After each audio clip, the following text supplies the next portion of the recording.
From CGTN headquarters in Beijing, this is The Hub with Wang Guan.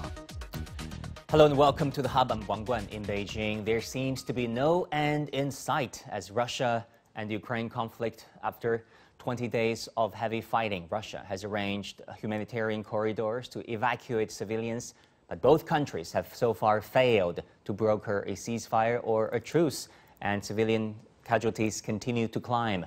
A fourth round of talks started on Monday as Kyiv was being hit by airstrikes, and as shelling continues, talks will resume today. How will that be possible? To break the deadlock, is it too late now that Russian forces are closing in from all directions? To discuss all these latest developments, I'm joined this morning in Kyiv, Ukraine, by Iliya Kusa. He's a political analyst at the Ukrainian Institute for the Future. In Moscow, Russia, we're joined by Mark Sleboda, international relations and security analyst. And in Beijing, we're joined by Ye Hailin, director of the Center for South Asia Studies at the National Institute of International Strategy at the Chinese Academy of Social Sciences. Welcome, gentlemen. Mark, let me start with you. The fourth round of talks is beginning as we speak. The Ukrainian presidential advisor and negotiator said on Twitter, and I quote, that communication has been held, yet it's hard. The reason for the discord is two different political systems. He also said, and I quote, ultimatum and suppression of its own society is not possible. Ukraine is not going to surrender to Russia. How did the Russian side react to these Ukrainian allegations or assertions? First of all, when talking about the suppression of Ukrainian society, I only can assume that they are talking about Russia's demand for the denazification, or to put it more exactly, the debanderization of Ukraine, of the discrete neo-Nazi military units, Azov, the Right Sector, C-14, etc., and their infiltration into the police, military security services, and the mainstream political parties. Obviously, the regime in Kiev does not look, favorably on that demand, as their regime depends so much from its beginning on their support. But other than that, Russia basically ignored the Kiev regime's accusations and continued to present their demands that they require for substantive peace negotiations and a ceasefire. Iliya, what do you think? Do you think we're likely to see breakthroughs in this fourth round of negotiations? I don't think that there will be a breakthrough in the fourth round. I think we will still need some time, but I think the main focus will still be on basic questions like ceasefire, humanitarian corridors, which partly started to work. Not in all cities, but still they are working, and on the mainly maybe on the withdrawing of Russian forces from the recently captured territories since 24th of February. I think the main problem here is that Russia is unlikely to agree to any compromise which will not fix at least some of their advances that they made during the last 2 weeks. And I think this is what Ukrainian delegation meant when they said, like, ultimatum, like there are problems with political systems and so on and so on. Director Ye Hailin, let me turn to you. There are four pieces of demands, mostly, from the Russian side. Number one, recognize Crimea as Russian. Number two, recognize Lugansk and Donetsk as independent. And number four, giving up its offensive strategic weapons. And number four, never entering NATO. Do you think those demands must all be met before a ceasefire?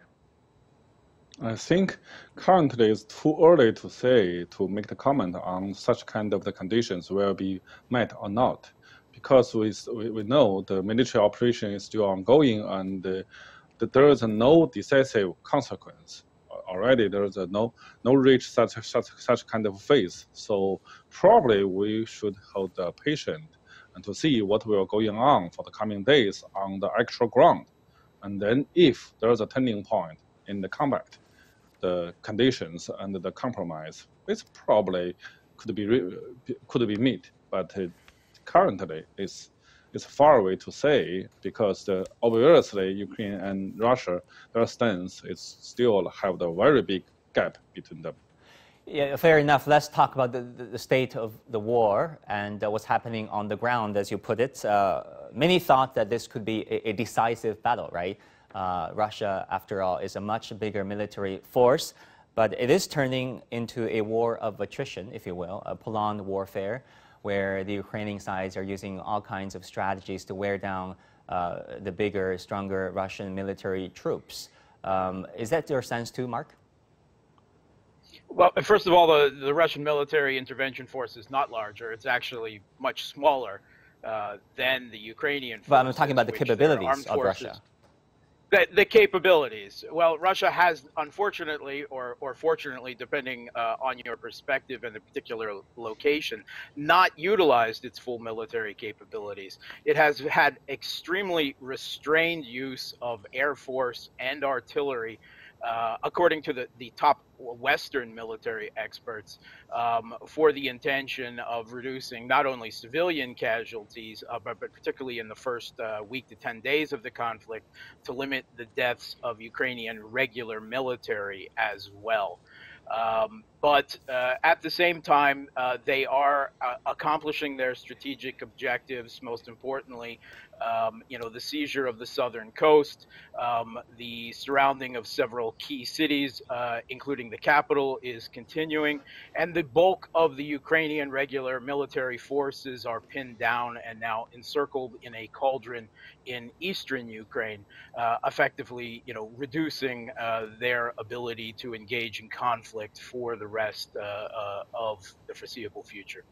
Well, Iliya, give us a sense of what's happening in Kyiv and also in other Ukrainian cities, because we hear from the media reporting that there are blasts, shelling, loud, lighting in the city of Kyiv this morning. What are things like on the ground? Well, it is true. The overall situation in Kyiv is of course, it's calmer and more stable than in other cities like Chernihiv and Kharkiv in the north and northeast, which are where the situation is really critical. But yes, tonight 2 people were killed because an artillery shell landed in the street, not far from where I live. It's the neighboring street. And rockets sometimes are still being launched by Russians on different neighborhoods of Kyiv. But the main battles, if we're speaking about Kyiv, the main battles are raging outside Kyiv. It's 15-20 kilometers. It's the northwestern and northern outskirts. So the Russians are still there for like 10 days. They have been fighting there. No progress right now. But the main focus of Russians, as I see, are big cities already blocked by them. For example, the city of Mariupol in the southeast near the Azov Sea, and the cities of Kharkiv and Sumy, which are already blocked or partially blocked. So they're trying to capture them, and they're trying to destroy the basic infrastructure in these cities so that to worsen the humanitarian situation, and on this to increase their negotiation hand on making the defenders of the city to surrender. So this is what is. All right, please do take care there. Mr. Ye, let me turn to you. According to multiple observers on the ground, the Ukrainian resistance is fiercer than many would have expected, and others claim that the Russian troops try to limit civilian casualties, but we see reports of hospitals, health centers being hit, where electricities were cut. What do you think is the ultimate goal of this special military operation launched by Moscow? I think that just like the President Vladimir Putin already announced that there is a basic conditions raised by Moscow for non-nationalization, denationalization, and demilitarization, and remain the neutral stance, and also recognize Crimea and the east part of Ukraine, the 2 states. So we should notice that from the February 23rd, the first time when President Putin raised such kind of conditions till now, the Moscow's position has no change. They always follow this line, and Kiev later make a little bit adjustment on their stance and the conditions and in the negotiations. So I think when we read a war at a weakness, we should try to avoid the influence or the emotional influence by some video clips. We should focusing on what's the actual going on, how we can read it or how we can find it. There's two essential examples we can learn from that. One is that what's the negotiation conditions, who changed the stance, and who is ready to make the compromise. Secondly, what's the actual battle line on the ground? We can draw the line on the maps to see what happened compared to yesterday and today. So we can read it, what's the going on the actual ground. So I think it's after 20 days military operations, the situation is quite clear. And Russians still hold this line and hold these conditions, and so the negotiation will definitely be very tough. And of course, the final consequence will be final result or the final agreements will be made by not the negotiators, by the soldiers and the officers on the ground when they engage the combat. Well, one inevitable consequence of wars is the impact on civilians. According to Antonio Guterres, the United Nations Secretary General, he said earlier on that the impact on civilians because of the war is reaching terrifying proportions. Mark, what do you make of the Russians' endgame versus what's happening on the ground? That is, there are civilian casualties, like it or not. Yeah, there's always civilian casualties, particularly when the defender resorts to withdrawing into urban areas, effectively using the cities and people as human shields. And we saw the unfortunate results of such urban conflict from the United States recently in Fallujah, Mosul so far. And unfortunately, there is no magic a bullet or way to avoid collateral damage of this sort. Right now, the conflict has actually been raging for 8 years, with the Kiev regime's assault on its own eastern provinces in an attempt to subjugate them to the seizure of power in Kiev in 2014. And some 2 million refugees fled from eastern Ukraine into Russia. In the recent last 2 weeks, there have been a further 250,000. There are some 2 to 3 million displaced Ukrainians from the conflict internally, and we're approaching some 2 million that have fled now to Western countries from the other side of Ukraine. So the plight of civilians is extreme within this situation. There is a humanitarian crisis brewing, and there is a paramount importance being placed right now by the Russian military on the establishment of humanitarian corridors, particularly for these big city sieges that we have been talking about. If the Ukrainian regular military and neo-Nazi battalions will not vacate the cities, then the people must be allowed a chance to escape the conflict zone. Iliya, as a Ukrainian, help us understand the scope of the humanitarian crisis there. Well, the main problem is, of course, the cities that are under siege, because especially the city of Mariupol, 2,187 civilians were killed in this city alone during the last 2 weeks. No evacuation corridors were established there, so they were agreed upon during negotiations, but there wasn't a possibility to allow people to leave this city, and basic infrastructure is destroyed or damaged. So there is no electricity, water,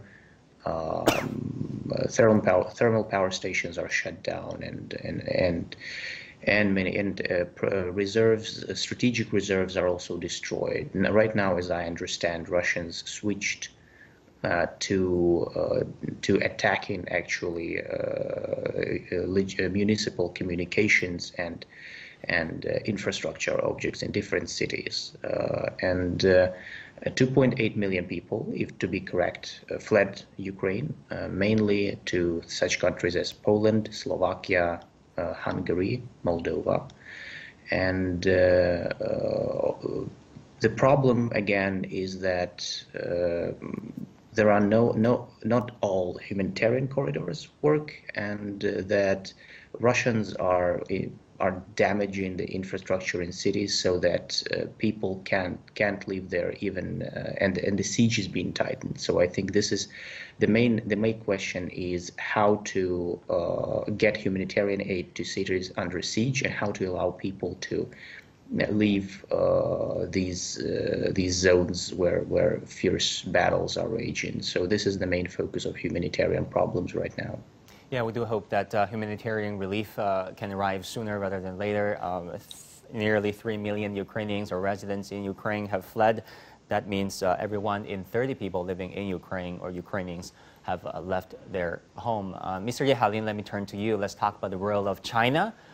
China and the U.S. each released a statement after U.S. National Security Advisor Jake Sullivan met with senior Chinese diplomat Yang Jiechi in Rome, Italy on Monday. How would you compare the statements released by both sides? And from these statements, what do you think was achieved? The two sides, both of the two sides, all emphasized their stance before the meet, I think, and Yang Jiechi, Mr. Yang Jiechi also pointed out that there was China's basic stance for the ongoing war in Ukraine, and that's very clear that China do not support military, but military way to solve the problem. But we should understand what's the real problem. We can't just accuse one side without any question to the beginning of such kind of the complex. So the logic is quite important. And also China point out that we would like to support the negotiation and the peaceful peace deal between the two sides. But the point is the two sides. And the third party should provide the contribution support to such kind of the negotiation process, but not provide the fire and flames when your neighbor's home already on fire. But unfortunately, we see too many sides to try still provide the weapons and lethal weapons to one side and try to make the situation even worse. So I think we can make the comparison that what China did for the situation that we will provide the humanitarian aid to the Ukrainian people, but some other countries did not. They only provide, or they're mainly focusing on how to provide the weapons and recruit the volunteer soldiers, the militias, to the combat zone. So yeah, I adding think fuel to fires. Talking about the roles, it's different. Yeah. Yeah, for sure. As we understand, the Ukrainian President Vladimir Zelensky will be speaking via video link, addressing the U.S. Congress on Wednesday, and there's possibility where he will ask for fighter jets from the Biden administration. Mark, let me turn to you. I mean, let's face it, the sentiment against China is growing in Brussels, in Washington, in Western capitals, for China's perceived inaction or perceived alignment of policy with Russia. Many scholars called on China for a more robust and proactive role. How do you look at that assessment and that assertion? Yeah, certainly China has long been the target of the United States for not aligning its foreign policy with the foreign policy of U.S. hegemony. And China has already long been the victim of its own economic war from Washington in the form of tariffs and sanctions. So I think the Chinese government is well familiar with this practice and has condemned what has become an existential economic war now on Russia by the West as not contributing to any solution to the crisis. And they will, I believe, continue to trade with what the Chinese government regards as its most important bilateral relationship as much as it can while respecting its own national interests. I mean, the Financial Times, Mark, quoted unnamed U.S. officials as saying that Russia had demanded military aid from China, but China, declined and refuted such claims. I mean, is it conceivable that number one, Russia would ask China for military help, and number two, China, a country that prides itself in its foreign policy of non-interference, would actually give military aid to Moscow? Yeah, I don't think there's no indication. China really does not have any, say, precision-guided munitions, cruise missiles, anything that in its inventory that Russia is currently using. So these anonymous U.S. officials making these claims, it has been debunked by both Russia and China as intentional disinformation. Russia is the second largest arms manufacturer in the world after the United States. It's not clear what Russia could get. One possibility is that Russia may be requesting the purchase of semiconductor chips from China, both for economic and military use. This is the only thing that I can really think of as the West attempts to cut Russia off from the global semiconductor trade. Yeah, a lot is at stake there. Iliya, talk to us about the Ukrainian perspective on the role of China. I mean, Ukraine and China have strong people-to-people relations as well as trade relations. How does Kyiv assess the role China has played throughout this conflict in the past 20 days? Well, mainly constructive, because actually in Ukraine there is a clear position that China has already made a lot of statements on their stance towards what is happening in Ukraine. So there is no, I don't see any problems here. And actually, as I understand, one of pillars of actually Chinese foreign policy, foreign trade is exports of their products to the Western markets. And I see no indication why China should really break with the tradition of non-intervention and risk this by, for example, allowing some military equipment or weapons to and send them to Russia. So I don't think this will happen. I think it's just part of U.S. foreign policy to try to draw this line where countries which don't join Western sanctions against Russia will be portrayed as anti-American, as anti-Western. Well, again, this is an old policy. Biden administration started to form it last year when they came to power, and they are trying to say that, because you see in Ukraine, again, there is no illusion that the number one priority for the United States is still global competition with China.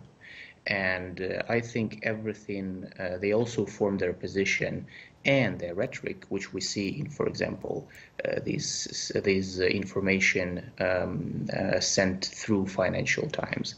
They still form it in the context of war in Ukraine. They still focus it mainly on China and what the U.S. can do, to weaken China. This is the perspective again in Ukraine. So there is no illusion what is happening at the global level, but the position of China towards Ukraine so far is constructive, and now it's becoming to be Chinese position in itself as one of countries which would like to mediate in order to stop this war, as sooner as possible.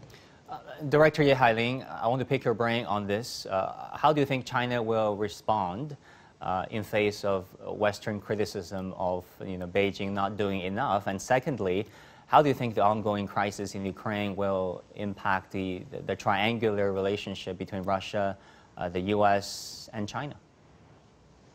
Firstly, I don't think the Western criticize on China is China didn't do enough. I think their criticism is that China didn't do anything as they follow. And if we follow their instrument, and even a teeny little step, there will be a big big achievement.